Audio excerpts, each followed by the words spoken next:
wanted to just think about ring fencing time for reflection.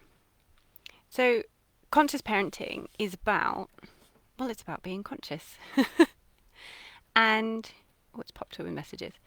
Yeah, so when we think about conscious parenting, it, it does bear reflection initially. So, what does this mean? And what conscious parenting means is not getting it right all the time. And things like gentle parenting, it doesn't mean that you're a pushover. So, gentle parenting and conscious parenting, it's not the same as permissive parenting. So, permissive parenting is where you basically just say yes, like, oh, yeah, yeah, yeah, okay, oh, yeah, yeah, okay. It's like being, it's, I'm paraphrasing, but it's, being a bit of a walkover and just always giving people what they, particularly the children, what they need.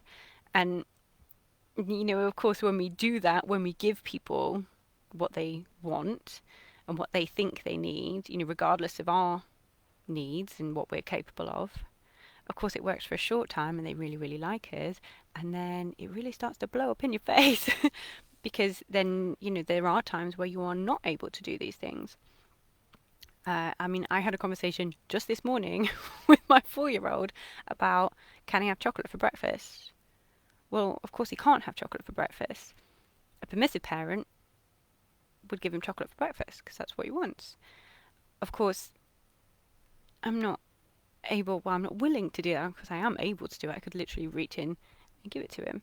But being a gentle parent and a conscious parent in that context is having skills and confidence to act from a place of love and set loving boundaries and explain. Maybe even teach them. I've just been talking to somebody about referring outside of the house. Going, oh, well, maybe we should ask a dentist. Maybe we should do some learning about what happens if you eat chocolate every day. And actually really engaging with that and moving forward with it. And of course, we can't get it right. So being a conscious parent, yes, there's skills, and yes, there's the mindset, and yes, there's looking at, why we do certain things, why we show up the way that we do, maybe why we explode, or why we, build up and then kaboom, or why we have to dissociate completely if it's a really stressful situation.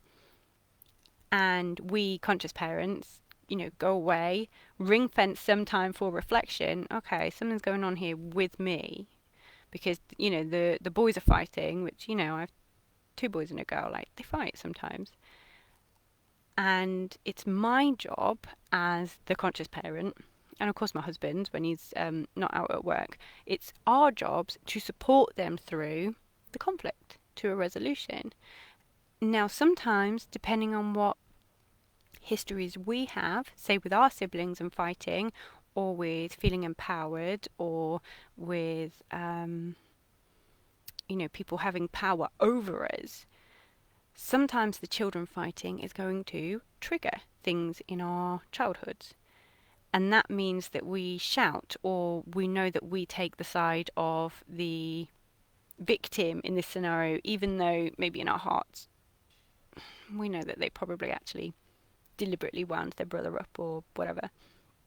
And maybe we know that, yes, something needed to happen to pull these kids apart, but actually I was rough with them, or I overstepped the mark, or, I didn't really need to shout, but it happened. And part of our practice, I implore you to think about, is to ring fence our time for reflection on parenting. And here I want you to think about work. So when you go into a new job or you learn a new skill, and so many of us, people in our 30s, 40s, or even 20s, and even like 50s and going into our 60s, people are retraining in their jobs. This whole, you get a career, you stay in it for 25, 30 years thing, doesn't exist anymore. We chop and change all the time. And so when you go into a new job, you ring fence time for reflection on, how well am I doing? Could I have done something better next? No, could I have done something better in that scenario? What will I take forward next time? And here's the interesting thing about parenting. We don't really seem to do that. There's my favourite, Dr Shefali. She talks about how that maybe because because becoming a parent is at root, it's a natural act. A couple coming together is, or whatever way, even if it's through IVF or adoption, but the creation of babies is a biological act. You don't need to be qualified for it. You don't need to tick a box. You don't need to go on a course before they let you have a baby because, of course, that would be a gross infringement of civil liberties.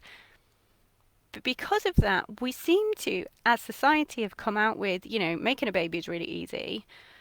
Birthing the baby, I'm not going to say easy, but it's a natural act. And, some of us need support. Whatever, it's a natural act. The baby's in there, the baby comes out. And then the extension is that we seem to treat parenting as if, or have this misconception that it's also natural and that it comes naturally and that we should all know what to do because, the getting the baby and the making the baby and the birthing the baby was all sensible and natural and, again, not easy. So we go with simple, not easy. And it's not like that in real life. Dealing with all these big emotions and the feelings and our own emotions when we are triggered by, things in our history. Again, Dr. Shefali refers to our children as our awakeners. I mean, who amongst us hasn't had one of those times where we've just, walked away after an interaction with our kids and just been like, oh, he is so like me. I say that all the time, like, oh, she's so like me. This is why we butt heads. Because actually, parenting's tough. It's really skills based. There's a lot of mindset and you don't have to find it easy. And if you are finding it tricky, that's okay. So what I would like just to, have as a message is, how about setting aside an hour a week where you go for a walk? Now, some of us will find this hard if you're not used to having boundaries around your time, if you're not used to self-care. That's a whole different video about self-care and time to yourself. How about an hour or even half an hour? You get so much done in half an hour where you just go for a walk or have a bath with the door shut unlocked and just think, okay, how's the day been? And not with the judgment, not with the like, oh, I did such a terrible thing there, oh, I wish I hadn't have done that. And of course we all feel like that sometimes, but thinking and talking to ourselves as if we're talking to a friend who is saying, oh yeah, I mean, imagine a friend, I know we can't have friends around for a cup of tea, but we can dream. A friend coming around for a cup of tea and saying, the kids were fighting and I got in there and I really shouted at them and I know they should have been separated because, they were actually going to hurt each other. But I feel, upon reflection, I feel like I was a bit harsh. I feel like that punishment was a bit big. And if you were the friend listening to this, you'd be saying, do you know what? Don't worry, because you did the right thing. If they were going to hurt each other, you did the right thing, moving them to a different space. You were protecting them. You did your best. You're very tired, I know, and you've got so much going on and all these world worries. So, don't worry, that's just a thing that happened. But what you can do is learn from it for next time. Is there anything that you think you could have said that maybe you saved? This is why in my programs we do write out. We have a workbook, which I showed in the video on Ho'oponopono that I did yesterday, the big training. And a lot of, maybe not a lot, but a few of the pages are script writing. It's thinking what we're going to say. Because if you wait until the next time you're in the same situation, you will likely do the same thing or a variation of the same thing, a lesser big reaction or a different big reaction. But if you've actually had, half an hour, a quiet bath, a little walk, even just sat quietly, sitting quietly. How did we never know how wonderful that was when we were younger? But if we sit quietly and we reflect and we think, okay, so what am I going to do next time? And if off that half an hour a week, you come up with one change a week and bed that in, that's a lot. That's 52 changes in a year. Or, even if you do half of that, that's still 26 changes in a year. positive changes for the better. What's the real difference? Is that somebody who's better at parenting than you? No. Is that somebody who knows more about children than you? No. Is that an expert? No. Is it somebody who has more sleep? Probably not. The only difference is ring fencing time and reflecting in a non-judgmental way. So imagine, so say something happens and you deal with it in a certain way, and afterwards, you know, you have that horrible feeling where you're like, oh, wish I hadn't done that, or, well, it was alright till that point, and then I just shouted. Go away and reflect on it. And that's not a sign of, oh, I'm a terrible person. It's not, oh, I'm a bad mom, I'm a bad dad. It's reflection and it's growth. And it's probably the best thing you can do for your family. So, challenges. 1, can you find half an hour this week at any point and just spend it on your own, reflecting, or even talk to your partner, or talk to a friend, you know, pick up the phone, but just reflecting on your parenting practice. It could be something you did, it could be something in general that you'd like to improve, like, oh, it would be really cool if we hugged more.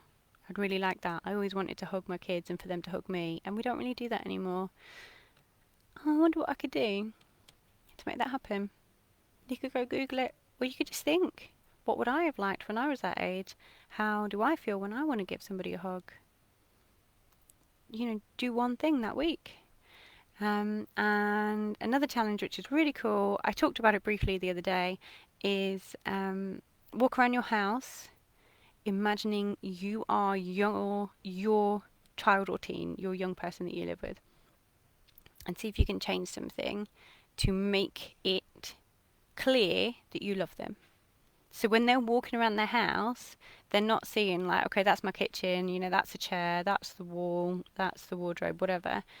That, oh, that's a thing, like a photo. The best and easiest thing to do is to find an old photo or to print one out. I mean, even if you've got a home printer and it comes out grainy, it doesn't matter, because it doesn't have to be perfect. Nothing we have to do has to be perfect. It's just good enough. If it's a grainy paper print of you and your daughter with your arms around each other, smiling, and you stick it in the hallway, said daughter is going to see it when they come in, and they might be like, oh, mom, dad, that's so embarrassing. But they see it. And the message that they get is, I really love you. Here is an exact time that I love you. Look how happy we are. You're important to me. And so can you walk around your house? So 1 is half an hour reflection. An hour is just amazing. But you know, I'm a realist. We're all realists. So half an hour reflection. And then see if you can come out with one thing that you're going to try next week. And is there something that you can change about your house? You could do this on the half an hour reflection. Something physical that you can change in your home so that your children know that you love them. I am really, really interested to see what things you're thinking about and what changes you're making and what physical, like household changes you're making. Thank you. See you tomorrow. Bye.